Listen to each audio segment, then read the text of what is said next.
Bon. Je suis Noëlle Tessier, j'occupe le poste de responsable des services techniques à la mairie de Montbazin. Je suis Josian Ribes, j'ai 52 ans, je suis élu maire de Montbazin depuis 2020. Pourquoi moi, monsieur le maire, à ce poste? Pourquoi Parce que déjà, lors de l'entretien, vous nous avez convaincus par le dynamisme et la compréhension du projet de la commune. Nous, on avait cette ambition de faire énormément de choses. Moi, j'ai été convaincu déjà par l'expérience, le parcours. Voilà, j'avais noté les deux phases, en fait, tout ce qui est employeur privé en comptabilité, et ensuite la connaissance des collectivités locales. Et on a senti immédiatement cette envie, en fait, d'apporter à la commune. Et voilà. J'ai déjà dit tout à l'heure, ça fait 36 mois que ça se dément pas, en fait. Hein. Donc voilà. Merci. Quand on a préparé donc ces podcasts, j'ai appris que vous étiez un petit peu inquiet concernant cette fameuse RQTH. Pourquoi? Alors, c'est un élément particulier du CV qu'on n'avait pas imaginé initialement, mais en fait, comme on était sur un poste déjà de responsable du service technique, on avait depuis plus de 20 ans dans cette collectivité un homme, donc déjà on franchissait, on transgressait quelque part en disant tiens, la responsable, ça pourrait être une femme, alors qu'on avait en première phase de recrutement que des hommes qui étaient venus à notre jury, et ça n'avait pas été satisfaisant d'ailleurs. Et là, le fait que le centre de gestion nous propose une candidate, déjà c'était une première adaptation en fait. En tant qu'employeur, en tant que jury recrutement, on idéalise ou on imagine en fait peut-être quelque part le candidat idéal ou la candidate idéale avec une très longue, vous en rappelez, très longue annonce en fait avec une liste incroyable de compétences que nous désirions. Donc ça, c'était vraiment notre utopie. Et derrière ça, en fait, on avait en tête quelqu'un qui était beaucoup sur le terrain parce que c'était un peu le cas. Et initialement, on s'est dit, est-ce que ça posera une difficulté s'il y a une problématique de mobilité ou un peu moins de capacité à être en permanence sur le terrain. On a vu dès votre prise de fonction, beaucoup de management, évidemment, c'était la priorité, et tout ce qui est montage de projet, tout ce qui est administratif, qui pose aucune difficulté, évidemment. Et même d'ailleurs, la présence physique sur le terrain ne pose aucune difficulté non plus. Mais c'est vrai qu'initialement, on s'est quand même posé la question quelques minutes. Quoi. Et concernant les adaptabilités, je me rappelle, je l'ai raconté tout à l'heure, la première chose que j'avais demandé, c'était le fauteuil ergonomique, voilà, qui permettait de travailler convenablement au bureau, tout ça. Oui. Et est-ce que vous êtes conscient que, par exemple, mettre à ma disposition un vélo électrique pour me déplacer, est-ce que vous êtes conscient que ça contribue à ma santé au final? On en a parlé au moment où, on en a parlé au moment où on a investi dans ce vélo. Évidemment, faire de l'activité au quotidien, c'est quelque chose qui est utile. Après, ça dépend, ça c'est particulier à vous, hein, mais bon, je pense qu'effectivement, de manière générale, même quelqu'un qui est totalement valide, c'est toujours très bien de faire un petit peu d'activité, plutôt que de faire de la voiture toute la journée, comme certaines autres personnes, ou qui ne serait-ce que marcher pour aller jusqu'à son lieu de travail. Il y a des gens qui habitent pas loin de leur bureau, et c'est un peu dommage qu'ils se déplacent en voiture. Donc ça, c'est le vélo, je pense qu'il contribue, hein, effectivement. On en parle peu, mais on parle de son utilisation, pas tellement de ce qu'il apporte à votre santé. Oui, donc ça, puis en plus en termes d'image, et puis en termes de mobilité, de rapidité d'accès à certains endroits un peu inaccessibles du village, c'est un très bon achat. Je suis très, très content. Là-dessus, on n'avait pas valorisé tellement le fait que ça soit un lien avec de la RH handicap, hein, mais puisqu'on n'a pas demandé de subvention particulière ni rien.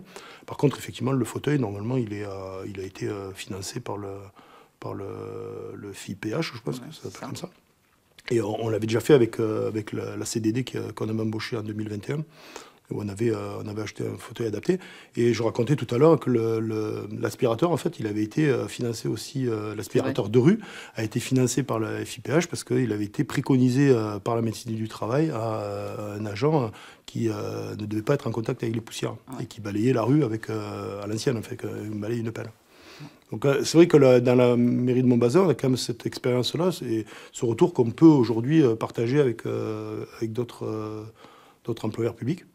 Parce qu'il y a vraiment, moi je vois aucune difficulté avec vous ou avec un autre agent, on n'a pas de difficulté particulière au niveau des travailleurs en situation de handicap. Ouais. Vous, parmi vos collègues qui sont maires aussi, est-ce que vous échangez de ce sujet-là? Est-ce qu'il vous arrive ou à vous d'être peut-être, alors pas porte-parole, mais de dire, ben voilà, moi j'ai une RST au village, elle a une RQTH, et franchement, il y a zéro difficulté, ou est-ce qu'au contraire, vous avez certaines de vos collègues qui vous disent, ben moi je suis un peu frileux, j'ai pas envie d'y aller, je sais pas, il y a de l'absentéisme, il y a des choses comme ça. Est-ce que vous... Alors j'ai pas du tout eu cette expérience-là, parce que ça s'est pas présenté. Aujourd'hui, c'est l'occasion peut-être de passer le message et de dire que moi, je peux faire un retour d'expérience si les gens, si des collègues maires veulent savoir comment ça s'est passé ou quelles sont les éventuelles difficultés ou ma satisfaction complète. Mais moi, je ne suis pas allé spontanément claironner ou dire je suis content, etc., parce que je l'ai quasiment oublié. Au quotidien, on n'en parle absolument pas. Ça pose strictement aucune difficulté. Donc c'est vrai que j'ai pas tendance à dire tiens, est-ce que toi aussi, tu as des personnes en situation de handicap? Ou alors, il faudrait qu'il y ait une journée spécifique qui me rappelle cela, mais pour moi c'est tellement naturel que c'est comme si je disais est-ce que tu as, je sais pas, est-ce que tu as une personne de plus de 40 ans ou à tel ou tel poste? Je m'en fiche en fait. Est-ce que ça fonctionne ou est-ce que ça fonctionne pas?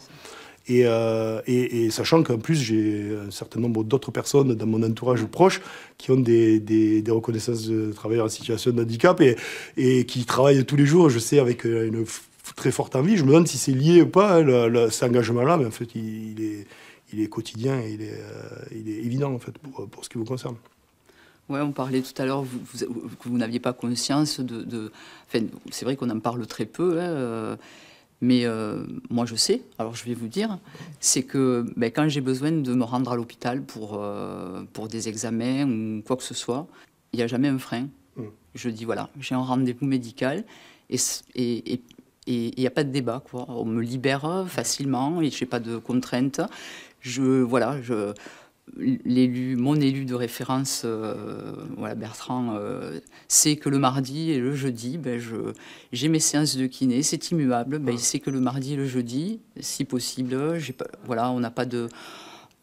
il met pas de rendez-vous, il me demande, voilà, il me demande pas d'être... Voilà, il s'est adapté lui aussi. Et c'est hyper appréciable. Hein. Franchement, merci pour tout ça. Parce que franchement, on n'a pas aussi l'occasion de se dire remercier, merci. Mais alors, vraiment, franchement, hein, une demande de rendez-vous, qu'il soit rendez-vous médical, oui.